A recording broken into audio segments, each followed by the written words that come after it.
Alyssa Valdez at Michelle Gumabao, inutakan lang ang Capital One, Sheena Torring. Pinalitan na si BDL Gemma Galanza nag-spiking spree laban sa Solar Spikers. Hindi na kinailangan ng Creamline Cool Smashers ang kanilang dalawang superstars na sina Tots Carlos at BDL para dominahin ang bagong buong Capital One sa PVL On Tour 2025. Sa harap ng masigabong crowd, ipinamalas nina Alyssa Valdez at Michelle Gumabao ang kanilang veteran smarts habang nag-step up si Sheena Torring bilang bagong sentro ng depensa. Tila sinasabi sa lahat, she's ready to fill BDL's shoes.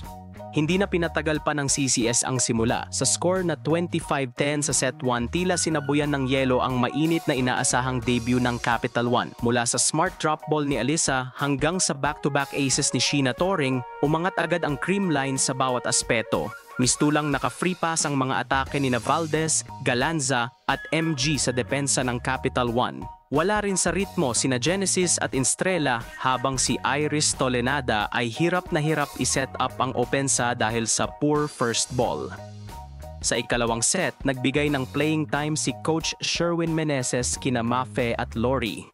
Bagamat bahagyang nakabawi ang Capital One sa mga atake ni Singh at Estrella, nandoon pa rin ang poise ng Cool Smashers.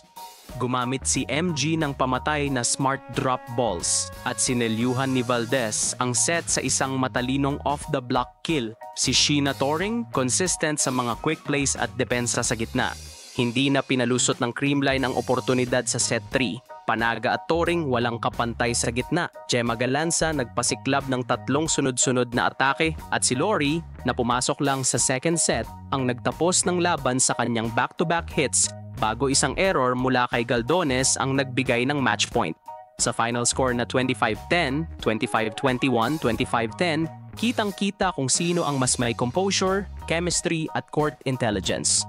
Player of the match si Michelle Gumabao, hindi lang leadership ang dala ni MG matapos magtala ng 11 points. Gumamit siya ng kombinasyon ng power at utak sa kanyang mga atake, lalo na sa mga crucial moments ng second set.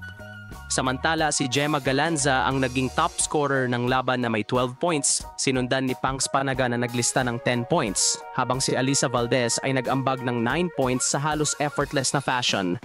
Sa kabilang banda, wala ni isang manlalaro ng Capital One ang umabot sa double digits. Si Rovi Estrella ang nanguna sa kanila na may 7 points habang sina Jorelle Singh at Shola Alvarez ay naglista lamang ng tig 5 points. Malinaw ang kakulangan sa cohesion at firepower, lalo na't wala sina Bella Belen at Leila Cruz na kasama pa sa Alas Pilipinas duties. Sunod na laban, all eyes on Capital One's adjustments, pero ngayong gabi na kay Alyssa Valdez and company reminded everyone, experience still wins games.